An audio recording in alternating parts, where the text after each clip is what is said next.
right. Greetings and good vibes, everybody. I'm your guy, John Tell, back with another visual episode. It's kind of been a minute. The last time we were on here was with Darlene Colon, who is a renowned storyteller. And so we all have a story, right? The Leon Block itself, the inception of the Leon Block, has its roots in generational trauma and overcoming that and connecting with one another and sharing our story or utilizing our story, so to speak, to connect with one another and lead by example. We all have a story that can be used to learn, but also see ourselves in one another. And with that being said, I have a special guest, Paris Lauren, on the show, who has a story to share, or stories, or actually, more importantly, an experience. Thank you for coming to the Leon Block and being a part of our experience as well, Paris. Thank you for being on the show. Yes, I'm so happy to be here. And I thank you for your time and introduction as well. Like you said, my name is Paris Lauren, and I'm just excited to be here and kind of jump into it. Like you said, everyone has a story. You never know what someone's story is, but your story is supposed to be used to share, to build, to uplift, to motivate, to encourage, to actually share lessons with other people that they can learn from, right? And we're in this space in life where everybody has one, but not everybody wants to share. And not everybody knows how impactful their story is or how their story can be used for their glory. Because the most important thing that we're here on this earth for is to make an impact on someone else's life, right? All that Yes. material stuff is going to come and go. But Right. how are you leaving your mark? What is your story? What are you here for? So I'm excited to share my story with you guys tonight. I am so excited to hear this. I'm so excited to get into it. Just hearing that little intro, I knew there was a reason that we connected. And I want to get into that really quick because connection and networking are very important, and especially within our community, in the Black and Brown community, but specifically the Black community, we have a sort of disillusion with the world at large, but with one another. And making these little connections, at least for me, mean the world. But I also look for the signs and everything. And we kind of touched on that. I'm going to cry already.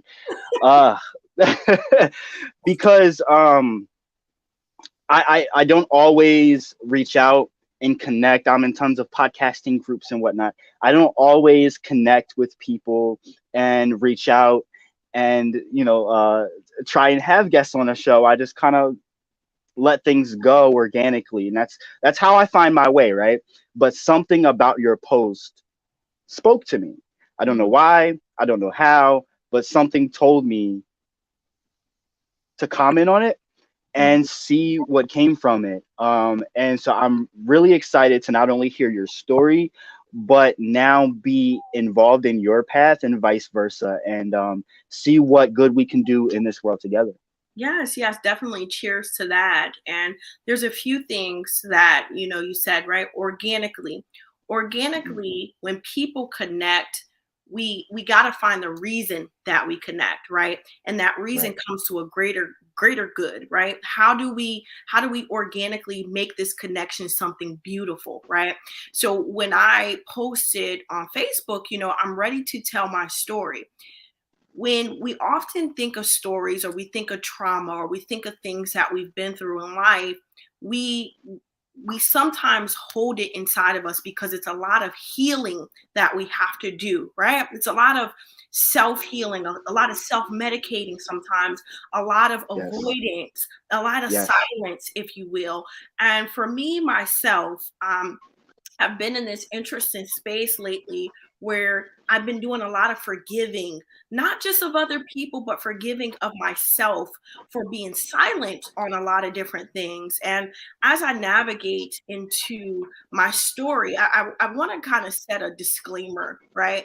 And that I want to say this really quick. I want to stop you that you brought up forgiveness because right before we got off the phone, or right after we got off the phone, I did a live really quick. I have this book called Shift Your Thinking, and you open up a page and you read whatever it tells you for the day to help you how it impacts your day, right? You implement it in your day. And the page that I opened up was about forgiveness. Hmm. So when you get a chance, check out that live. Yeah. That's confirmation as well for you, right?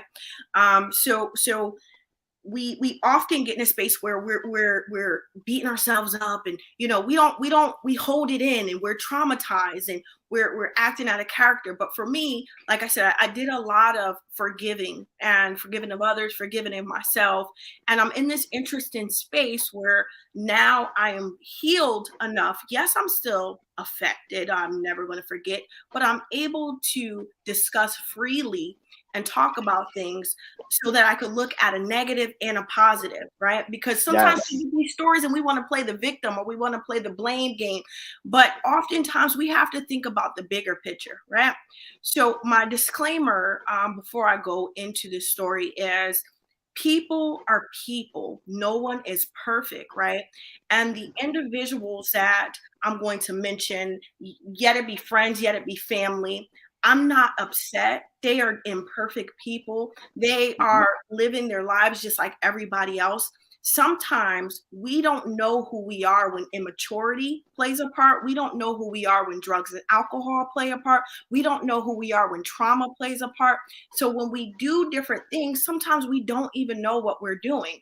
So as I discuss my story, I by far don't want anyone to feel like I'm bashing or I'm blaming or I'm being a victim. I am thankful totally for my story, right? Yes. So Yes. I wanted to kind of kind of put that out into the air. So Mm-hmm. as I navigate into my story, I'm an '80s baby, right?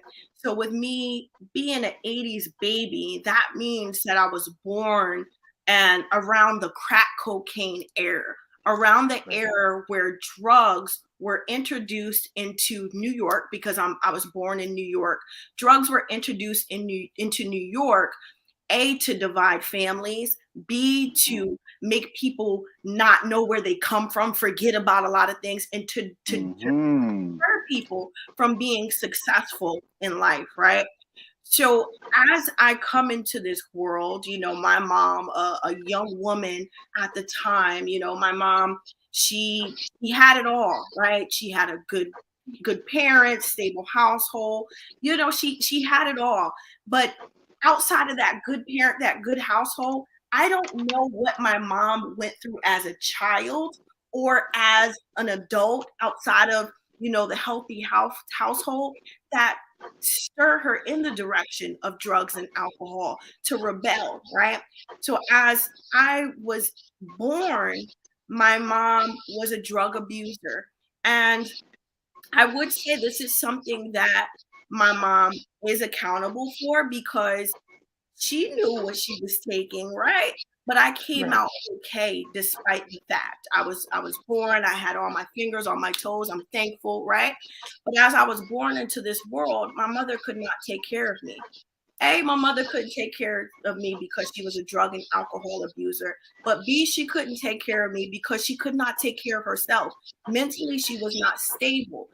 And around that era, people just had kids because they didn't have the money to afford abortion. They didn't have people in their ear saying, don't bring this child into this world, you can't take care of this child. They just were told, you have this baby and it's whatever, right? So the advice game wasn't there because the generation before them, they were kind of lost, if you will. They were always told to be silent, don't talk about anything. You take your wounds and you just keep on ticking, right? Right. You just be silent. And that's why a lot of people have these stories buried in them or buried in the grave, right? Yes. So my mom, she had me. And I guess when my mom had me, she was in this space where she was probably sleeping with multiple men, and she did not saying she didn't love me, but she could not love me the way that she wanted to, because when she looked at me, she saw a child, A, that's born out of wedlock, B, that she couldn't take care of, C, that she didn't even know was a child because she was consuming alcohol and drugs. She didn't know what to do with me. So I was born into uh, a space where I was already set up for failure, if you will. Right. Right? I'm in the Right. hospital. My mom's trying her best, but I had loving grandparents who, of course, took care of my mom. My mom had really, really loving family around her. But as I kind of navigated and I grew up, it was tough because I always yearned to be normal, right? But what is normacy? Normacy to me as a young adult was a two-parent household, a mother that's not on drugs, being able to identify my father and say my father is there to take care of me, being able to say I can be loved and nurtured by my mom. And as a young adult, I never had that, right? So what I had was my mom, growing up, I would say, "Hey mom, what's wrong?" And my mom would just automatically just start beating me. And not just physically, my mom would beat me mentally, where I was young and she would say things like, "I should have aborted you," or "I don't know why I had you, I don't love you," called me all types of names. It was because a lot of pain that she was going through. It wasn't my fault per se, right? But it was a lot Right. of pain that she was going through. And, that stuff that she said and that she did, it always sunk into my mental, right? And I grew up not thinking that I was beautiful, not thinking that I meant anything to the world. I grew up not thinking that I will ever stand on solid ground. I was lost as a child. And my mom eventually, she went to rehab, she went to prison to get herself together. And she would get herself together temporarily, but when she would get herself together, she would bring more kids into the world. So here I am, this child that's yearning for love from a parent that I could never get. You get what I mean? Because my Mhm. mom was not herself. She did not have any control of her life. And it's because of this substance that was introduced into the world, but not just the substance, it was also because of accountability, right? My family wasn't holding her accountable. They were saying, "You're having these kids, but we're going to help you take care of these kids. Right. You're homeless, but we're going to take you in." My mom was never forced to she was never forced to fall flat on her face. I was gonna say, she didn't know herself, Right. and you have to hold yourself accountable in order to know yourself. Hmm. Exactly. Exactly. She didn't know who Hmm. she was because, like I said, the drugs and alcohol came at a young age. So she was still trying to find herself. But by the time, you know, she realized, okay, I need to get it together. It was a temporary thing because she kept surrounding herself with the same type of company, right? Ah. Living Hmm. in the same environments where Hmm. drugs and alcohol would still be present in her life, and it was hard for her to get away from that, right? So let's back it up here, right? Growing up, I lived in a small town in New York, and it's called Newburgh, New York, and we had a whole bunch of kids on the street playing Yeah. everything. And for me, as a young kid, I envied a lot of kids, and envy started early for me. I envied a lot of kids because a I felt like their parents loved them from what I saw, right? I felt like Right. their parents loved them because their parents will call them in at night, say, "Hey, it's time to come and eat." Where I used to yearn for somebody call my name. I'm still out here 2 o'clock in the morning, 3 o'clock in the morning. Why am I still out here? I just was out there lost as a young kid. B, I envied them because they had toys and they had bikes and I had nothing. I remember one time I wanted a bag of chips so bad, and I walked up and down the street until I found enough quarters, right, 25 cents, so that I could get a bag of chips just so I could fit in. And what I did was, at a young kid, I was like 6, 7 years old. All right, I got this bag of chips, and just so I could fit in and be like everybody else, I saved that bag of chips until I got around everybody else that I knew was eating chips, so that I could feel a little bit of normalcy. It was the little things like that at 6, 7 years old that I was able to identify in myself that there was a missing piece within me, and that I had an envious spirit. I was jealous. I was, I was angered at 6, 7 years old. I was an angry kid because of the stuff I was told, because I yearned for someone to love me, because I didn't have anything, and I was lost. I didn't have anybody to teach me, even at a young age. And I was upset because I'm like, my mom can't see I'm crying out for help at a young age, but she was blinded, right? Just interesting, to say the least, right? But the good thing is about this, like I said, I had loving grandparents that I was able to call and able to say, hey, I'm in need. But my grandparents, of course, would send me back to my mom, and I would cry, and I'm like, why am I here? And I would write letters. And at 8 years old, I remember writing a letter and saying, God, I don't want to be here anymore. I don't love me at 8 years old. And I wrote the letter, and I balled it up into a paper airplane, and I flew it out the window because I felt like I'm just out there, right? And when I flew it out the window, I got underneath my covers, and I cried and I cried and I cried. And while I'm crying, my mom, she had a lot of people always in and out of her house because it was like a party house, right? She had her children, she had drug dealers, drug abusers in her house. As I'm crying and stuff, I'm sitting here asking God to protect my brothers and sisters. Forget about me. Take me out this picture, right?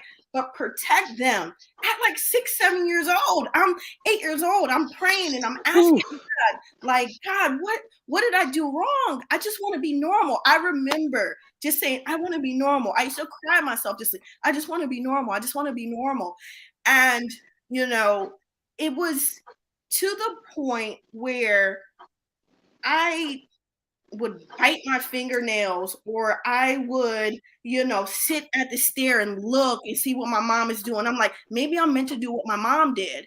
And at a young age, my mom, she used to leave stuff around like crack pipes or alcohol. And I used to sneak and I used to take it. And I used to drink it just to numb myself at a young age. And I didn't know any better, right?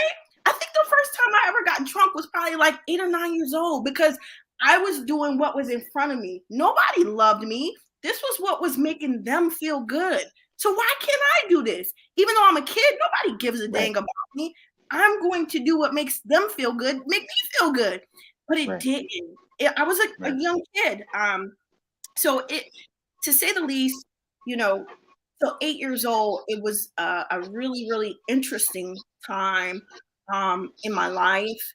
And as I look back on it, that little girl that yearned for a mom, I still had God by my side. I still had somebody who kept me, who protected me, who made sure that I didn't have any clean clothes to wear, but I had clothes, right? I had social workers in and out of my life. B, I was, but I had somebody that was covering me, protecting me, keeping me sane so that, I could look out for my siblings, right? I recall being a young adult and not a young adult, a young kid not having food. And what I would do, Chantel, is I would forge letters, right? I knew how to be crooked at a young age because I'm like, I got to do something. Something's got to give. And I forged letters, and I bought the letters to the corner store, or I bought them to neighbors and say, hey, my mom will pay you back when she get her food stamps, or my mom will pay you back, and they will give me this food.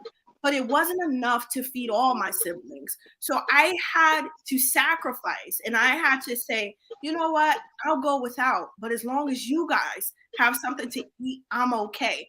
Or I would have a cracker, or I would have something. I remember a time where my brother said, hey, I want some ham. And I didn't know. I'm like, where am I getting ham from? The church is closed. I'm under 10 years old. What am I going to do for you? So I gave him a cracker and I put some mustard on it. And I said, well, pretend this is ham. And I remember him eating that. And he said, this is the best ham I ever tasted. Like, thank you. And at that moment, I'm just like, am I his mother? Like, am I nurtured? Like, who am I? I'm not even 10 years old. And I'm providing for kids, and I'm improvising, and I'm showing them the way. But meanwhile, my mom is in a stupor. She's high, looking out windows, waiting for the next high. And I'm in here forced to be an adult at a young age. You get what I'm saying? Yes. Yeah, take a break for a second. Wow. Because you're gonna have me balling if you keep going for a second. Like, just whew, that that is profound. The level of awareness, acknowledgement, and discernment at such a young age. Um, Interestingly enough, uh, I know others that have similar stories. So I know that you are not alone. I'm sure you know that you are not alone. Um, Nonetheless, these are not experiences that are shared all too often. Um, so this is loaded already, and I really appreciate you Yeah. um, for your being, Yeah. uh, because there is purpose in everyone. Mm-hmm. Um, you clearly, whether you saw it or not, in my opinion, you saw that purpose during those times. I think that was the seed of that purpose, if you will. Mm-hmm. Um, it's interesting that the things that we experience, that we can't make sense of at some point, um, does make sense, whether we even understand that or not. Does that make sense? That makes perfect sense. It makes perfect sense, because that was molding me to show me that no matter what you go through, you got to keep pushing. The world could be going through chaos around you, but you stand your ground and you make sure that you take care of what you're supposed to, right? Just because other people are doing things around you and your environment is crazy, you don't have to be crazy. You could be the calm Yes. in the midst of the storm, right? And it's so minute that when the storm is happening and you have family members that are abusing drugs and alcohol, they become this person that they don't want to talk about it. They're never wrong. They're the victim. Yes. They Oh my never goodness, want yes. accountability. They've done no wrong. They don't even want to. It's like it never happened, type of thing. And I would say I tried often as a young kid to reach out to my mom and say, Mom, this is what's going on. And my mom would always shut me down, always shut me down. Or I began to become a mute because my mom, I would ask her for stuff like, Mom, I need new clothes, or I need this. And my mom would just beat me out of nowhere just for opening my mouth, or just for coming around in her presence. She would just beat me to the point where I would have welts all over me. So I became this abused child, and I didn't want to take my clothes off, or I didn't want to stay the night at friend's house as a young kid Right. because I didn't want them to see that I had belt marks all over me, or I had Spider-Man drawers on because they're my brother's drawers because I didn't even have drawers, or I didn't want them to see that I didn't have deodorant on. I had an odor to Right. me.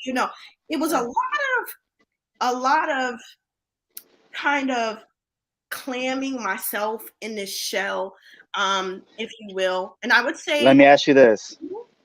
Two things. It's a double-sided thing. How did that affect you in your friendships and relationships oh, growing up and going forward?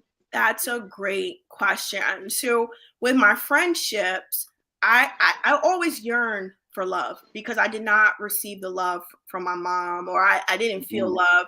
So I just wanted to be accepted by anybody. I didn't care who was my friend, if that person Right. would talk to me or what have you, or if that person showed some type of interest in me and kind of liked me for the person, then I would be their friend. But it also, I acted out of character. I used to do stuff to draw attention to myself. Like I used to be a class clown, or I used to make jokes of everybody to deflect off of myself. So I didn't Mhm. have healthy relationships when it came to friendships because I used to make fun and pick at people because I'm like, I don't want them to pick at me. Let me pick at them first so that I can get the Mhm. attention off of me. So nobody, if they did want to be my friend, it was because I had a really nice personality or whatever the case may be. But I try to I try to connect on a different level when I was younger to try to avoid the spotlight being on me, if you will. But when it came to Mhm. relationships, I would accept any old thing in my life because I seen my mom accept any old thing in her life. It's what I saw, right? So I didn't know what was right, what was wrong. I was lost in the friendship space and I was lost in a relationship space, and I didn't know even how to have healthy relationships across the board. I definitely can relate to that. Uh, we talked about that a little bit. The parallels of, I always call it like the inner child, right? I did a previous episode about trauma and the inner child, and as a black man, um, the intersection of being a black man, the police lynchings and the police violence amongst us, and mental health, PTSD, and the hood are they're intersections that cause a bit of a storm, but we don't get the attention and the help that we actually need. Um,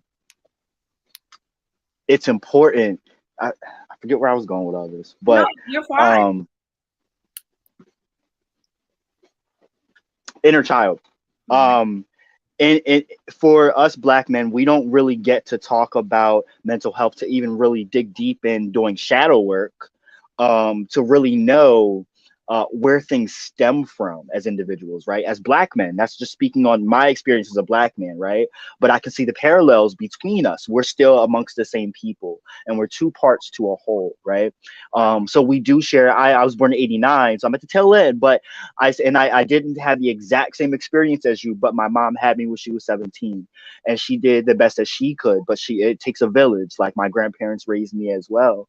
Um, and she wasn't on drugs or anything. She wasn't like super promiscuous, but her dating habits definitely had an effect on the way that I saw things and the way that I valued things, and the value that I had in myself. And being molested at a young age definitely had an effect on how I valued myself.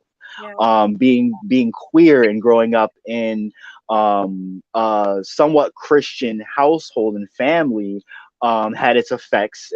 Growing up in a black culture, it's we don't really need to dig into that, but the effects that all that had on me growing up, getting into sex work and being fetishized, definitely had an effect on the way that I saw myself in relationships. Yeah. And so that is what brings me to what I wanted to really dig into. You stated that the it's such a loaded phrase, but the apple never falls far from the tree. Even when we are doing breaking the ties of the generational trauma early on, even if it's instinctual, because it was instinctual for you, whether you knew it or not, you were doing that because you were doing it out of survival and you had no choice, right? Mm-hmm. Okay. Even with that being said, we still get to a certain point where we still have to um I forget where I was going with it. Dang. Um, really digging deep and doing that inner child, that shadow work. Yeah. What? Oh, that's what I was speaking to. Um, you stated that you told me that you had a child at a young age as well, right? Mm-hmm. I did. Um, so I want to know the parallels between what you think you perpetuated and what you said, no, this stops here, and like how you learned from it. Yeah, absolutely. I would say for me, I was on my own when I was 16, right? I got Mm, emancipated. mm, I got my own place. I was in high school working a full-time job. I was a full functioning adult at 16 years old. And I thought I needed someone to love, right? And because I didn't have anybody, right? I right. just had that idea in my mind. And I went to a party in my hometown or what have you. And I met a guy and I got pregnant. And long story short, I had a child. And when I had my child, I was, goodness gracious, 19 when I had my daughter. And when I had her, was I 19? Yeah. When I had my daughter, um, she was born into a world where her biological father was he did not want to take care of her at all. And for me, when I got home from the hospital with her, I was so broken. I didn't know how to be a mom. I didn't know how to love. I didn't know what to do. So when I took my child and I said, I don't want her. I did everything that I could to just stay away from her. I'm like, no, this can't be right. She doesn't have a father. She doesn't this. She doesn't that. And I cried and I cried like I always did. Like crying was like my blanket, if you will. And this baby laid there hungry. This baby laid there yearning for a mom. And my grandmother, who took care of me, my grandmother says to me, you're not going to do this to this baby. You're going to take care of this baby. You're going to get up, you're going to wash your face, and you're going to take care of this baby. You're going to wipe them tears away. You're going to put your big girl panties on because Yeah. somebody took care of you, meaning my grandmother. So you're going to do the right thing and you're going to take Yes. care of this baby. So at that moment, I had an epiphany, right? Mhm. Where I yearned for a mother. I yearned for somebody to love me. I yearned for somebody just to hold me and say, "You're mine." And when I looked at that baby afterwards, after me going through my rampage, I looked at her and I said, just like it's not my fault, it's not her fault. I brought her into this world. I Oof. need to take care of this baby. This is my responsibility. I need to be different. How can I ask God to change my mother if I'm following that same situation? My daughter had to be at least a month. And I prayed and I'm like, God, no matter what it is, give me the strength, give me the love. Although I don't know how to be a parent, I promise God, just give me the opportunity to be better than my mother at that point. And the epiphany that I had when I looked at my child was, you get a job, You make sure Ah, that she has milk. You make sure she has Pampers. I don't care if you yeah. need to go to DSS. I don't care what it is you need to do. You make sure that you are better than what you had. You don't put the child through what you went through. You know Yes. the emotional bound that it has on you. And Yes. I took her and I said to myself, I know what it's like not to have a father. I know what it's Right. like, and I'm okay. So she's gonna be okay. So, I buckled up, I got myself together, and I took care of my baby. You hear me? And it's so funny because, like I said, I got pregnant with her at 19. And when I had her and when I had that epiphany, I'm like, something's got to give. I got to hit the reset button. I got to get out of New York State. I need to Yeah. put her in a fresh space. I need to offer her more. I don't want to be around drugs. I don't want to be around alcohol. I don't want to be around people who are bringing me down. I just want her to live a better life, right? Yes. So at that point, I prayed, I talked to my grandmother about it, and my grandmother said, your mom's just getting out of rehab. Why don't you move to North Carolina? You take that baby, you move to North Carolina. I'm like, I don't know. All the stuff I've been through now, I gotta, I don't know, Grandma. I don't know. Um, so I packed my baby up. I packed all my belongings up. It was a lot of stuff that led to that before that. But however, I packed that Right. baby up and I moved to North Carolina. And when I moved to North Carolina with my baby, I stayed with my mom for a few weeks, and my mom still was doing the same thing, drugs, alcohol, and stuff. And I already promised God, if you give me this opportunity, I'm not going to fail by you. My baby deserves more. So I took my baby and we were there, and I said to my mom, I don't like what you're doing in front of her. I wouldn't do Mm, this. So I can't have mm, you doing this in front of her. So my mm. mom, after staying with her 2 weeks, she kicked me out. And I didn't know what to do with my baby. But one thing I wasn't going to do is have my baby go stray. So I slept in my car with my baby, and I I covered my baby every night like this, and I prayed over her. I knew how to survive from growing up. So, I went to gas Right. stations. I stole from gas stations so that I could feed my baby. I asked people for money, but I struggled. But everything I did was to take care of her because Right. I knew that she was young enough for me to be memorable with just loving her. The material stuff did not matter, right? What mattered was she had a mom. What mattered is she had me talking to her. She had me teaching her. She had me saying, I love you to her instead of I hate you to her. She had Yes. me saying that you're my Yes. child. She had me nurturing her. What I always wanted to do, she had, right? And I I how can I say this?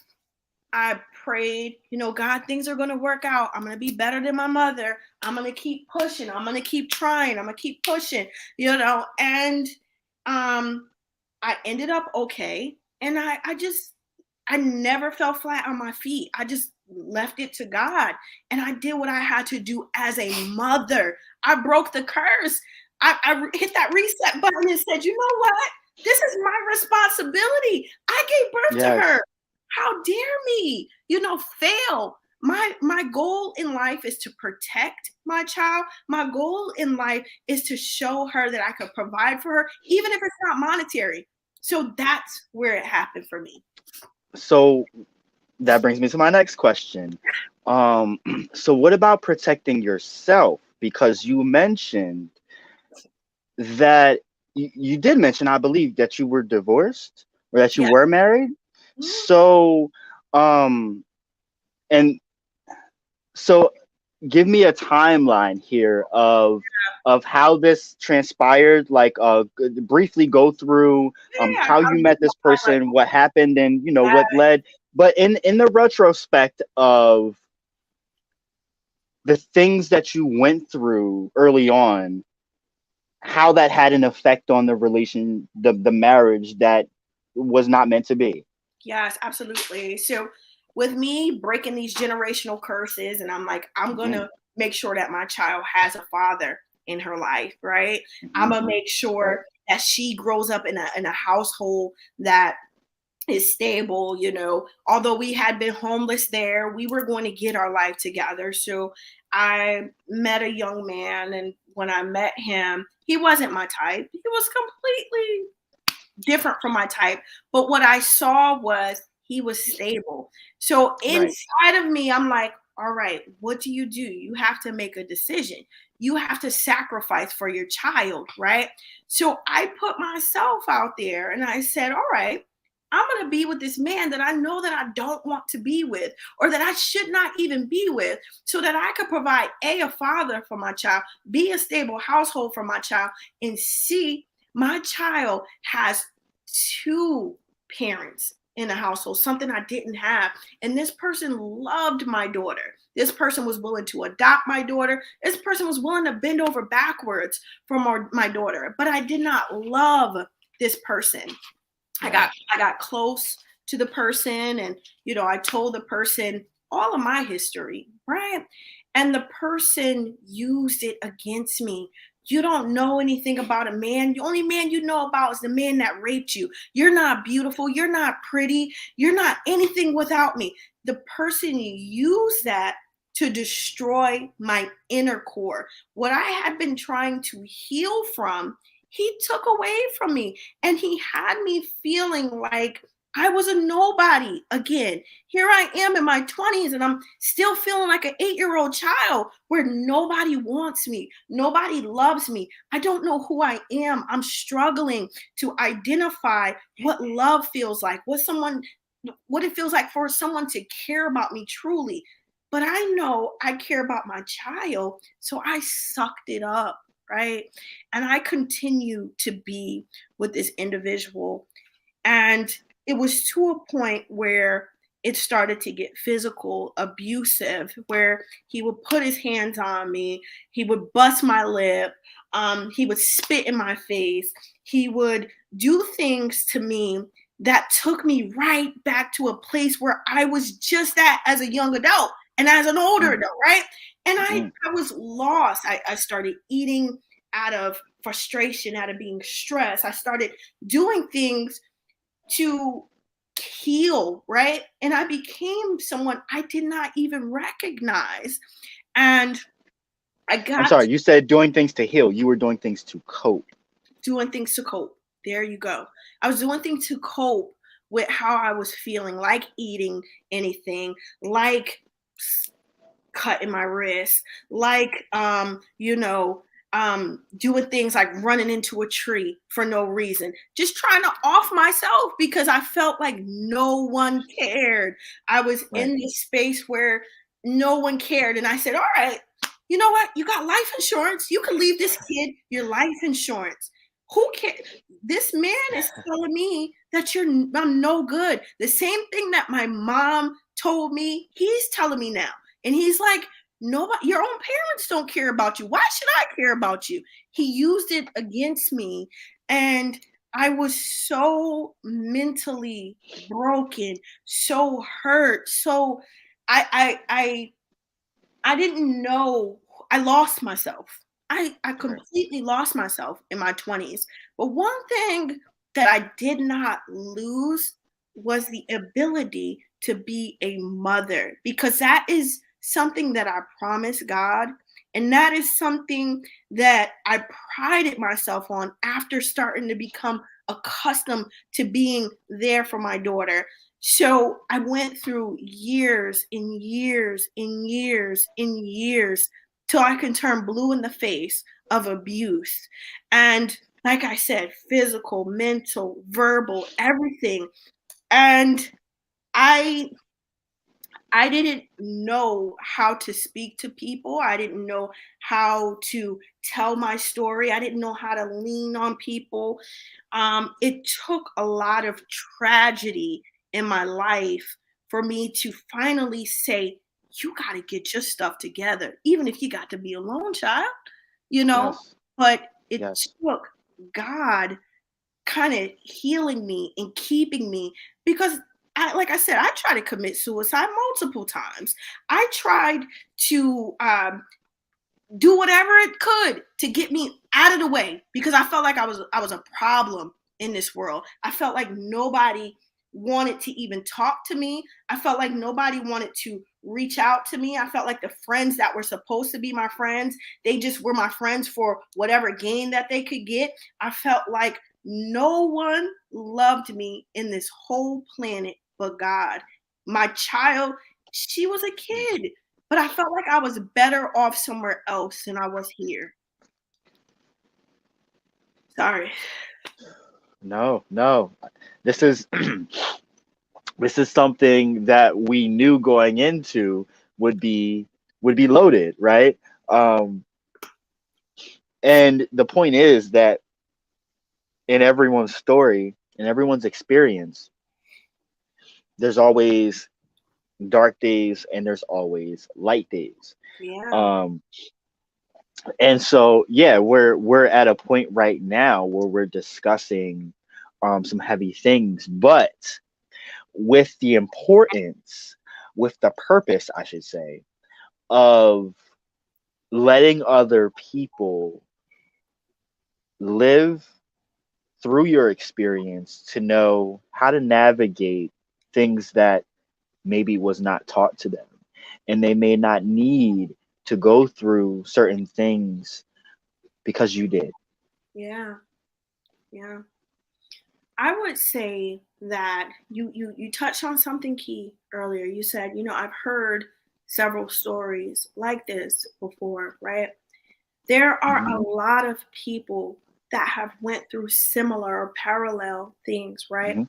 That their life, they're still trying to bounce and they're using their past to help catapult their future by allowing them to be bound by their environment, or they're allowing themselves to be, I'm not beautiful, I'm not handsome, I'm just not that person, or my dad didn't care about me, my mom, why should I would say to somebody today that you are not your environment. You are not the circumstances that you were put into without your control. But what you are is somebody that has to create your own narrative to your story. You're somebody who has to identify what works best for you. If you want to be the change, you have to be willing to say, I accept who I am. I accept where I come from.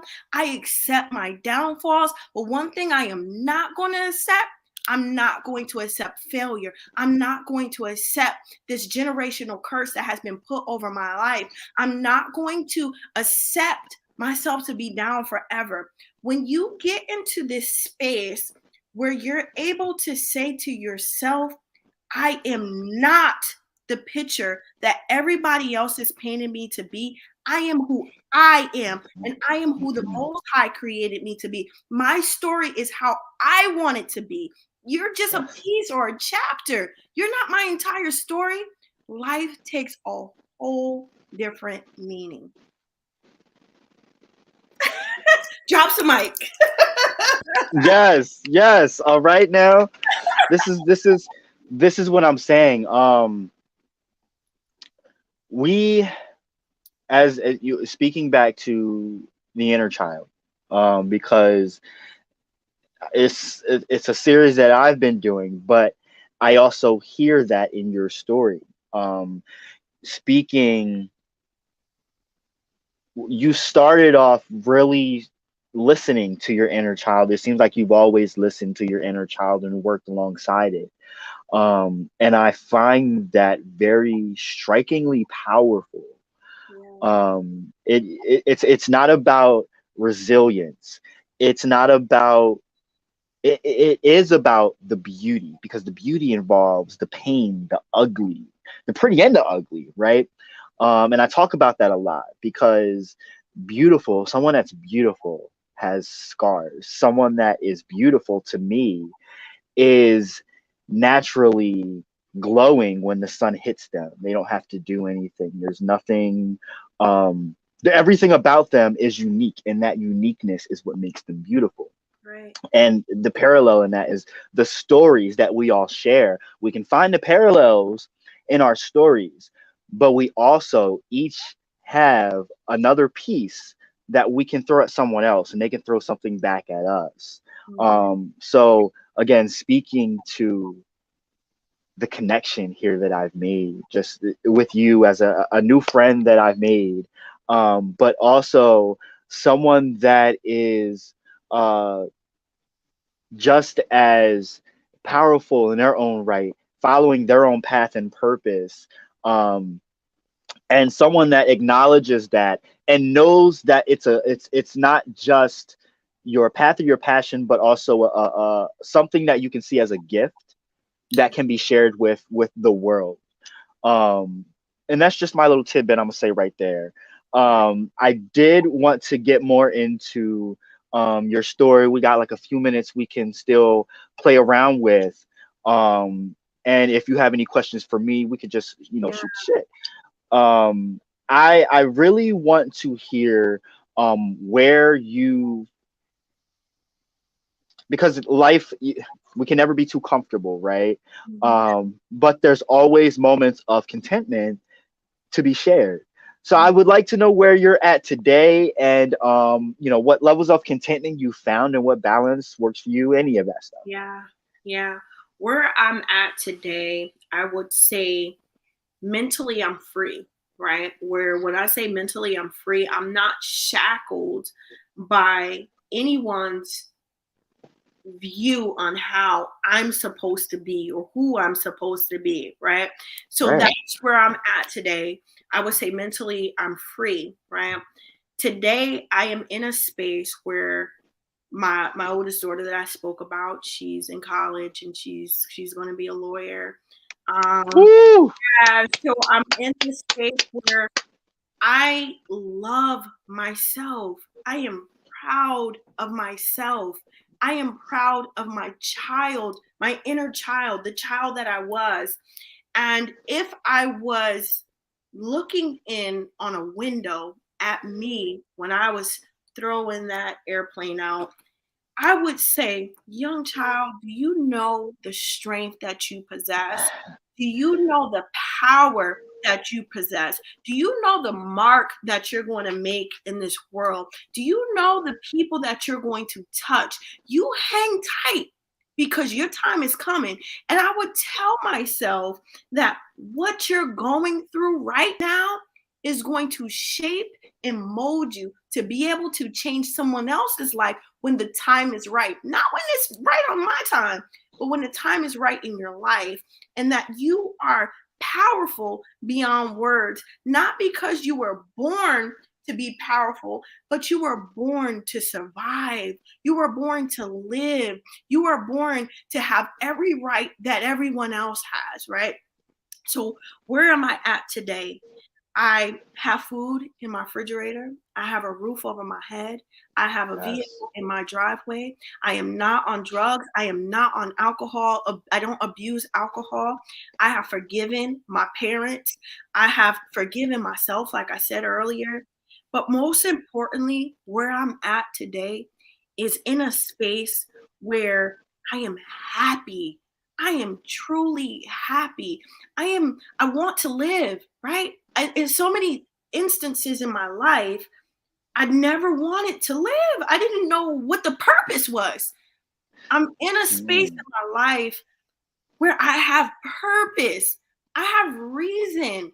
I know why I was created. I was not a mistake. I am loved. I am beautiful. I am glorious. yes. I am a queen. I am everything that I was created to be. So, where am I at today? I am everywhere because I am who I am. And I'm closer to whatever gift and promise that is set for my life. Um, I'm just in a great space right now. And that's why I share.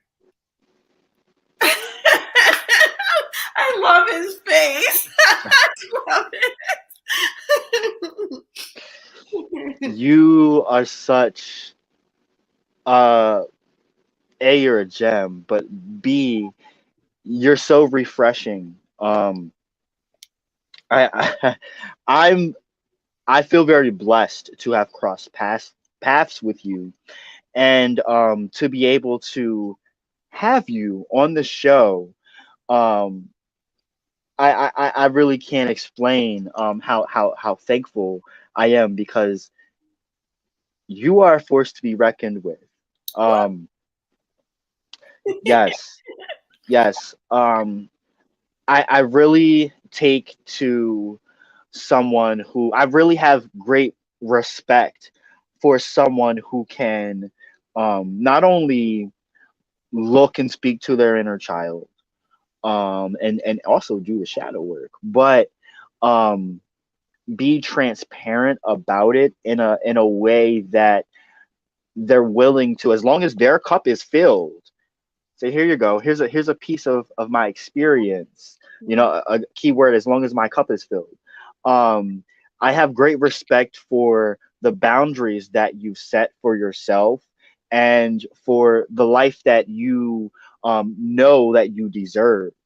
I really respect you for um being a black woman, and acknowledging how important it is as a black woman to break the generational ties of trauma that we have had on us, and being consciously aware from such a young age that you needed to do that. It was something that you had to do, that was what would change things.